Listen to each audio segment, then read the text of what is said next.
This is Digital Scouting calling. Trends from around the world. From Singapore. George Kesselman. Hello. From Paris, France. Joel. From Dubai, UAE. Namekan. Great. Cool. And your host, from the rainy but beautiful city of Hamburg, Germany, Dr. Robin Kiera. Do you think, do you have the impression that insurers, incumbents in your region are ready for this change you all described right now? Maybe in Dubai. Dubai goes first? It doesn't matter. You guys can go for it. Okay, George, go ahead. Dubai. George, go ahead. Come on. I'll give you the lead here. Maybe you need to switch a little in the middle, but doesn't matter. All right, I'll go ahead then. Okay, so when it comes to the insurers and how ready they are in the region, the pace has picked up. So I'll give you background for the region right now, how ready we are, and that may actually tell you the performance of the insurers in the past year. So I just gave you a figure of 192 insurance companies in the region, right? This is a broker-dominated region, number 2. The average age of the customer of the region is 40 to 45, right? Then the insurance penetration when it comes to life insurance specifically, and general wouldn't be too different, P&C wouldn't be too different, is 0.56%, not even 1%. So this is basically giving you a strong indication of what has been done previously when it comes to reaching out to the users, right? Or basically tapping the users in the right relevant manner. However, now that there has been a global movement, global shift, Far East has been very aggressive when it comes to InsurTech. Then at the same time, the West has been very, very aggressive when it comes to InsurTech as well. So that wave has definitely come down to the region as well, and the insurers have woken up to it. However, how ready they are right now, the situation is that insurers are right now collaborating with aggregators. But for me, aggregator model is just one single step. For me, that needs to go beyond the aggregator model, because that is where the true essence of InsurTech comes in. Now, when it comes to the readiness, insurers right now are participating with accelerators, with regulators on different hackathons, different InsurTech and FinTech competitions, and they are embracing the change to a certain extent. However, now here comes the global dilemma. You can be a part of the hackathons, you can be a part of multiple accelerators and innovation challenges, but the real challenge comes in, are you executing? So execution is a real game where the region will suffer. Now, why do we suffer in the region when it comes to the execution? That is where technology comes in, and that is where talent comes in. So the readiness in terms of the vision, it's coming in, right? Slowly and gradually it's kicking in, but execution will be something that needs to be really, really worked on aggressively, at least in this part of the world, because understanding that the market is untapped, 0.56% for life, and P&C is no different. That shows that the market is open, and average age of the customer is 40. Average age of the regional population is 25 to 30. That shows the big divide and the gap that we have over here. And the way to bridge that gap is technology. So insurers need to embed those new technological solutions to be ready enough to partner with the on-demand economies, with on-demand platforms, and the new age technological systems that can make their legacy systems. I'm not expecting the insurers to change their legacy systems overnight, but what we can do is that it's step-by-step thing. Do incumbents actually fear any new market entrants? Because, I mean, in the UAE, you have a lot of difficulties to enter the market. Do they fear that, or feel they secure by regulation? Fear is inevitable, number one. Number two, regulators have started supporting the InsurTechs. Okay. So once these two things happen, of course, there's no other way. Of course, the insurance companies would end up partnering with InsurTech. The fear is there, of course. The fear is global. So it's inevitable. And regulators are very, very progressive at this point of time, and they're really promoting new fintechs, new insurtechs from all over the region and all over the world to come into the region and innovate. So that is a great sign for the, I would say, overall industry when it comes to insurtech and fintech. However, at the same time, this is also optimistically, for me, I see this as a fantastic sign for the incumbents as well, who would like to leapfrog to a new stage altogether, rather than fearing of losing their share, which is already nothing at all. I'm really happy that you mentioned the regulator. I think we should have, after this round, actually talk about the role of regulators, because I think a lot of incumbents are thinking that they're their last line of defense. I think that's not, but let's talk about it in a little bit. Maybe let's go to France. How ready are French insurance companies and financial institutions, and what are they doing, and what is your impression how that goes so far? Actually, if we come back to the question of regulators, a former Ministry of Digital Things in France said last year to a conference I attended, insurers said during maybe 30 years that regulation was too heavy, too strong, too complicated, too much, too everything. Yeah. And since maybe 3 or 4 years, insurers are saying, okay, no, let's keep the regulation as such, because now they understood that regulation is something that protects them from new entrants.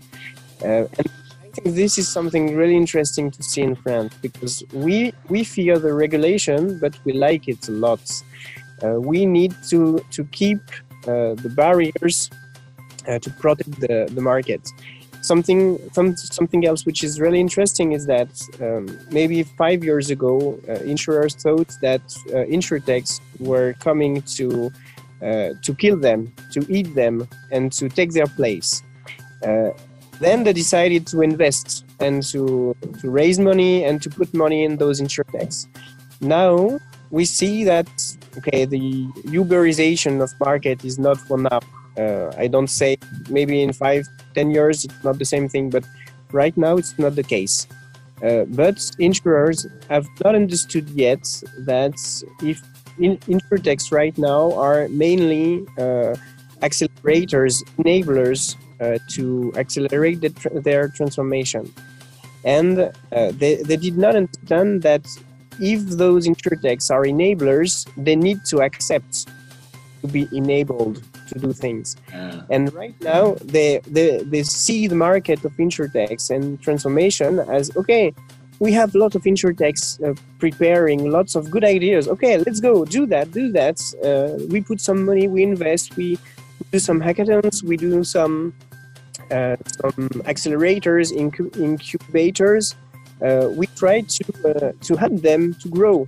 But does it really work? Does an accelerator and an incubator and actually, when you accelerate something that is focused on enable you to work better, yeah. If you don't to integrate it in your own ecosystem and in your own business model, you don't accelerate anything. So you just put money in things, but you don't accept to really transform it. So we have we have a kind of paradox in France, because we have lots of great solutions. Many things on the market are really interesting and could really improve the business model. But we have insurers that do not want to use it in their own business model. So this is a kind of paradox that we can see in France, and insurers say they are ready to get transformed and to go towards digital transformation, but they do not accept to use what is already existing. So this is quite interesting to see. Well, George, our expert from Singapore, needs to run a little bit because it's already also a little late there. Maybe share your last thoughts on how incumbents are already there, and maybe something else you want to share about the market, and we actually all should know. Yeah, I mean, for us, I think the thing to note here is that we're not dissimilar to other markets in other regions. We have a lot of global players that are operating here, the likes of American companies, European companies that are multinational, and I think they have a fairly similar approach here that they probably have elsewhere in the world, where they try to kind of do some incremental innovation. They try to approach smaller problems, niche problems, distribution side, on the server side. But I guess the one, and that's probably the vast majority of them. The one here that is really defining how the innovation should be done in the corporate setting is Ping An, which is again a Chinese company, which is one of the largest global companies. They've gone fully digital. They kind of realized, I think about 5 years ago or so, that digital is coming at a very rapid speed. And then they just gone full on into digital segment. They were, I think, one of the first ones to move to the cloud. And now they're just miles ahead. They're doing artificial intelligence. Digital became the part of the DNA of the organization. And now, just like 2 years ago, they launched $1 billion fintech fund to invest in things that could bring them additional things. So they're fundamentally different. And I think that's kind of almost like a blueprint for how the corporates define that digital transformation and embedding of the DNA, of digital DNA inside the organization. Just kind of in terms of my observation of why did it really work for them, is that because the organization itself was very, very young in terms of the average age of people working there. So I think it was kind of the late 20s, early 30s on average. And I think that probably had a lower resistance and kind of inertia in the organization, rather than some of the more traditional incumbents who were, average age is a little bit higher, or a lot higher, I should say. Here in Germany, you have some insurers where the average age is over 50. Average. Wow. And if you go into the restaurant, in the corporate restaurant, sometimes I have the impression I'm in a retirement home. It's really. I mean, you can have a certain age and you can be innovative and a great person. Don't get me wrong. But to make change, and especially in the tech world, I think the demographic situation inside an organization really sometimes explains the resistance, even though individuals might be doing a great job there. But I don't want to interrupt. Absolutely, yeah. I think you're spot on with that. And what I see is that there's a few other organizations that have tried digital transformation. Singapore has a lot of examples of that. I think the last I counted, we had about 10 innovation labs from the incumbents. None of them are kind of a Chinese company, so I cannot allude to that. I just kind of saw Ping An as a standalone kind of an experiment or experience. When it comes to the Singapore example, the Singapore government was very, very supportive of this innovation centers, labs, garages, all kinds of different stuff. But so far, I think the experience is pretty consistently that it's very, very difficult to bring that inside of the organizations.